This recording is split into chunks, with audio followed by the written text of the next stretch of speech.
Šuljao se medo kraj vojnih objekata. Uz tešku artiljeriju tamo je pronašao i lako dostupnu hranu, pa su mu se sve češći boravci u objektima oružanih snaga svidjeli. Njuškao je svuda. Kuhinje, stražarskih objekata, skladišta i tako.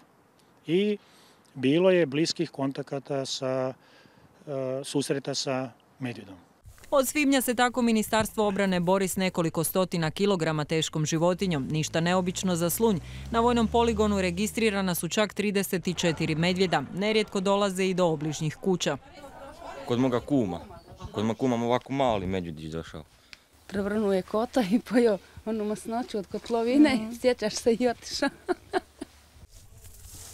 Najčešće se šuljaju noću, pa iako je Slunj mjesto omiljeno divljim životinjama, rijetki su se s njima susreli oči u oči.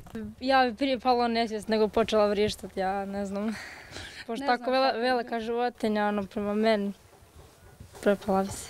Mještani manje razmišljaju o tome, ali vojnici da. Medvjeda su plašili pucnjevima te odlagali hranu na područje izvan vojnog vježbališta. Nije pomoglo. Od Ministarstva poljoprivrede zatražili su dozvolu za ubijanje, iako se nadaju drugačijem ishodu. Pa mi se nadamo da će se on po zakonima prirode povući na zimski san. A na proljeće? Na proljeće vidjet ćemo. Možda vas zaboravi. I mi njega. Lovci sa slunjskog područja su spremni, no Medo je očito shvatio da je vojnicima dosta, pa se posljednjih dana povukao. Sada ga gledaju samo na fotografijama.